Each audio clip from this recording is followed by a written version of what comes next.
नमस्कार, मैं नरेंद्र विश्वकर्मा आप सभी का आपके अपने इस YouTube चैनल नरेंद्र विश्वकर्मा में हार्दिक स्वागत करता हूं। आज हम इस वीडियो में बात करेंगे वर्ग 2 गणित में कौन सी शिफ्ट सबसे अधिक हार्ड थी। वर्ग 2 गणित में कौन सी शिफ्ट सबसे अधिक सरल थी। आज हम इस वीडियो में फुल डिटेल से इस टॉपिक पर बात करेंगे। यदि आपको यह जानकारी अच्छी लगी तो वीडियो को लाइक करिए। चैनल को अभी तक सब्सक्राइब नहीं किया है तो कृपया सब्सक्राइब कर लीजिए। वर्ग 2 भर्ती परीक्षा में सभी विषय की आंसर की जारी कर दी गई है। अब यदि आप गणित सब्जेक्ट से देखें, 26 की सेकंड शिफ्ट, 27 की फर्स्ट शिफ्ट, 27 की सेकंड शिफ्ट और 28 की फर्स्ट शिफ्ट, अर्थात गणित में कुल 4 शिफ्ट थे। देखने पर आपको यदि आप 26 से हैं, 26 की सेकंड शिफ्ट से हैं तो आपको 27 की और 28 की शिफ्ट सरल लगेंगी। वहीं यदि आप 27 की शिफ्ट में एग्जाम दिया है तो आपको 26 की शिफ्ट सरल लगेगी। तो कहने का तात्पर्य है हर व्यक्ति को अपनी शिफ्ट सबसे अधिक कठिन और शेष सभी शिफ्टें सरल लगती हैं।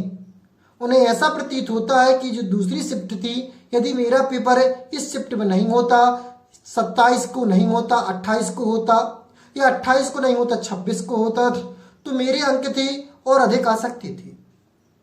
तो ये देखने पर आंसर की देखने पर पेपर देखने पर आपको ऐसा लगता है, लेकिन हर विषय जो जिस टाइम पर देता है वह वो सब्जेक्ट उसके लिए कठिन होता है। भले ही उसने कम अंक अर्जित किए हो या अधिक अंक अर्जित किए हो, क्योंकि स्वयं को अपनी शिफ्ट कठिन लगती हो, दूसरे की शिफ्ट सरल लगती है।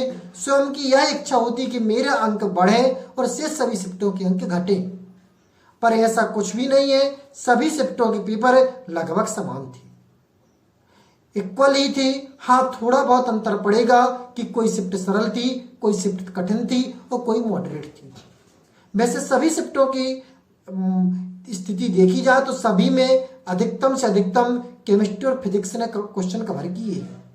हर क्वेश्चन हर शिफ्ट में गणित के सामान्य क्वेश्चन और केमिस्ट्री और फिजिक्स की टफ क्वेश्चन थी। हर शिफ्ट समझ के आधार पर थी। तो इस प्रकार कहना कि कौन सी शिफ्ट सरल है, कौन सी शिफ्ट कठिन है, तो यह पूर्णतः गलत है। क्योंकि उस स्थिति उस माहौल को देखें किस प्रकार का पेपर वहां पर था। क्योंकि जब हम एग्जाम में बैठते हैं तो सरल से सरल क्वेश्चन वहां पर गलत हो जाते हैं, क्योंकि वहां पर हमें दबाव होता है कि हमें पूरे क्वेश्चन कवर करने हैं, समय को मैनेज करना है, और जो क्वेश्चन हम घर में बैठकर लगा सकते हैं लेकिन वही क्वेश्चन हम वहां पर हॉल में गलत कराते हैं, एग्जाम हॉल में।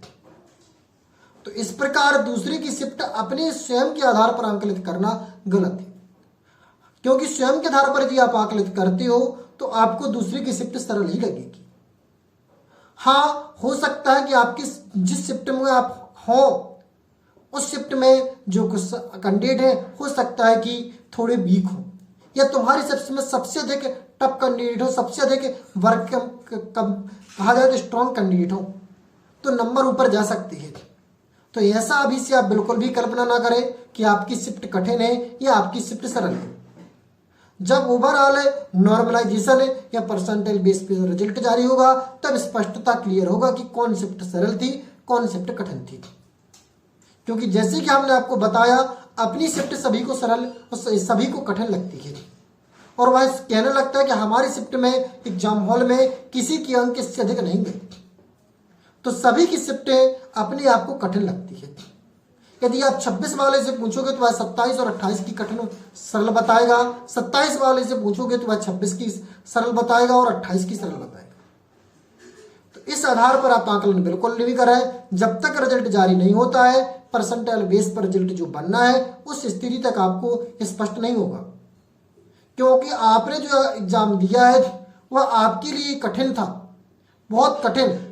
हो सकता है कि आप दूसरे के उसमें बैठते तब वह एग्जाम भी आपको कठिन लगता, कि वहां पर समय मेंटेन करना सबसे अधिक आवश्यक होता है।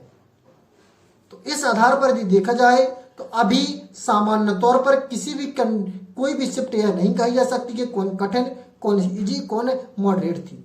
वर्तमान पर तौर पर देखें तो चारों शिफ्ट में लगभग समान थी। चारों शिफ्टों में सभी क्वेश्चन एक समान पैटर्न के थे। चारों शिफ्टों में मैथ, फिजिक्स और केमिस्ट्री सामान्य तौर पर पूछी गई। चारों शिफ्टों में जो आंकिक क्वेश्चन थे फिजिक्स के वो एक समान थे। हाँ, थोड़ा बहुत ऊपर नीचे के शिफ्ट पर इफेक्ट पड़ेगा। किसी शिफ्ट में यदि अंक कुछ क्वेश्चन गलत होते हैं तब वहां पर इफेक्ट पड़ेगा, और किसी शिफ्ट में जो क्वेश्चन होते हैं वह यदि आपके गलत कम होते हैं तब इफेक्ट पड़ेगा। तो उम्मीद करते हैं कि आपको जानकारी अच्छी लगी है। यदि अच्छी लगी तो वीडियो को लाइक और चैनल को अभी तक सब्सक्राइब नहीं किया तो कृपया सब्सक्राइब कर लीजिए। फिर मिलते हैं एक नई वीडियो में नए टॉपिक के साथ। तब तक के लिए जय श्री राम।